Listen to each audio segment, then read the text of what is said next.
നമ്മൾ ട്രെയിനിങ്ങിന് പോയിട്ടുണ്ടായിരുന്ന സ്കൂളില്ലേ, അവിടുത്തെ ടീച്ചേഴ്സ് വിളിച്ചിട്ടുണ്ടായിരുന്നു കേട്ടോ. ഒന്ന് വരാൻ പറ്റുമോ എന്ന് ചോദിച്ചിട്ട്.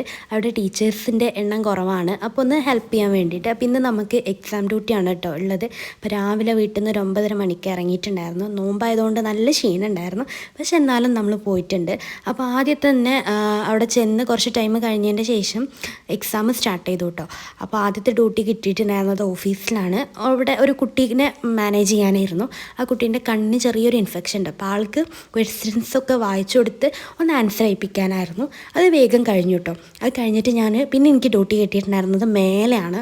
അവിടെ നമ്മളെ 2ാം ക്ലാസ്സുകാരാണ് കേട്ടോ ഉണ്ടായിരുന്നത്. അപ്പോൾ ആദ്യം ഞാൻ ചെന്ന പാടന്നെ ഓൾറെഡി അവിടെ ഒരു ടീച്ചർ ഉണ്ടായിരുന്നു. പിന്നെ ആ ടീച്ചർ പോയിട്ടോ. അതിന് ശേഷം ഞാനാണ് അവർക്ക് ക്വസ്റ്റ്യൻസ് വായിച്ചു കൊടുക്കലും അതേപോലെ ഡൗട്ട്സ് ക്ലിയർ ചെയ്യലും എല്ലാം ചെയ്തിട്ടുണ്ടായിരുന്നത്. അങ്ങനെ മൊത്തത്തിൽ എന്താ പറയുക, ഒരു 2 മണിക്കൂറിൻ്റെ എക്സാം ആയിരുന്നു. ആ ഒരു 2 മണിക്കൂർ അവരെ ഹാൻഡിൽ ചെയ്യാം കേട്ടോ. സത്യം പറഞ്ഞാൽ LKG കുട്ടികളെ ഹാൻഡിൽ ചെയ്യുന്നതിനേക്കാൾ ബുദ്ധിമുട്ടാണ് കേട്ടോ ഇവരെ ഹാൻഡിൽ ചെയ്യാൻ. ഇവരും കുറച്ച് വലിയ കുട്ടികളാണെങ്കിലും അടങ്ങിയിരിക്കാൻ ഭയങ്കര ബുദ്ധിമുട്ടാണ്.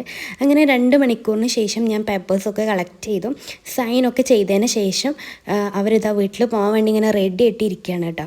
അങ്ങനെ ബെല്ലടിച്ചപ്പോൾ എല്ലാവരും കൂടെ കൂടത്തോടുക്കനെ ഓടിയതാണ് ആ കണ്ടത്. അങ്ങനെ കുട്ടികൾ പോയതിൻ്റെ ശേഷം ഞാൻ പേപ്പേഴ്സും ബാഗും ഒക്കെ എടുത്ത് താഴേക്ക് ഇറങ്ങി. അത് കഴിഞ്ഞ് നമുക്ക് 2 മണി മുതൽ വീണ്ടും എക്സാം ഡ്യൂട്ടി ഉണ്ടായിരുന്നു. വീട്ടിലേക്ക് എത്തിയപ്പോൾ ആകെ ഒരു അവസ്ഥയായിട്ടുണ്ടായിരുന്നു. അപ്പോൾ ഇഷ്ടപ്പെട്ട ലൈക്ക് ചെയ്യുക, ഷെയർ ചെയ്യുക, സബ്സ്ക്രൈബ്